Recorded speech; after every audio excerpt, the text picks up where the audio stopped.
Hello everyone. Today we are going to understand DynamoDB Accelerator.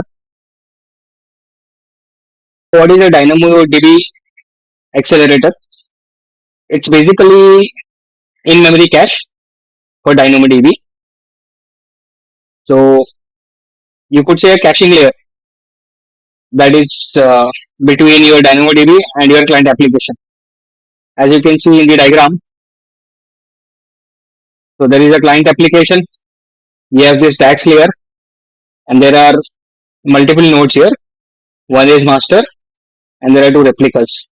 You could have up to 10 replicas, basically 10 nodes, and internally it is divided into two types of cache: item cache and query cache. This item cache is basically for your index reads. Okay, when you are reading from index, so this will be cached here.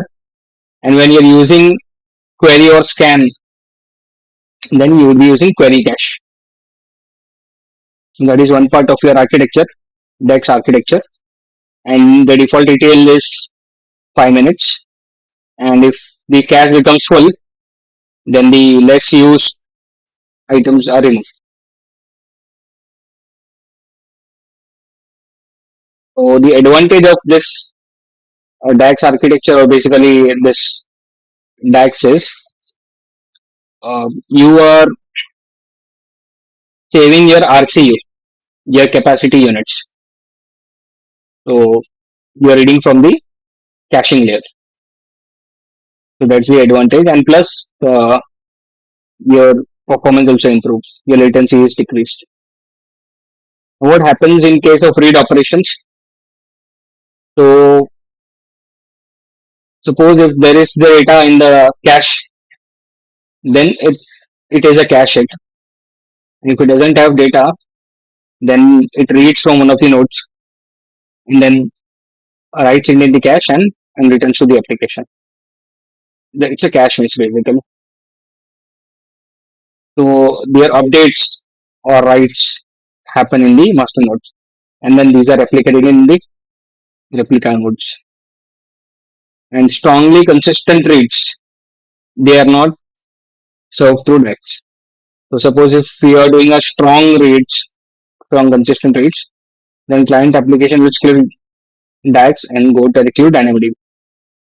As far as write is concerned, so what happens basically, client application first writes to DynamoDB, and then DynamoDB updates it in the cache. And once both these operations are successful, only then the transaction is complete. And there is write around also. Basically, you are bypassing the DAX. You don't want, say, it's a very large item, then you may skip DAX in that case. So this is all about the DAX. And to implement DAX, we can create a DAX cluster. Like I told you, we can have up to 10 nodes per cluster, and the load balancing and everything is handled by internally. You don't need to do anything. It's a fully managed service. So it's like a proxy, or it's between the application and DynamoDB. And just in the console, if you go into DynamoDB, here you have the option of creating the cluster.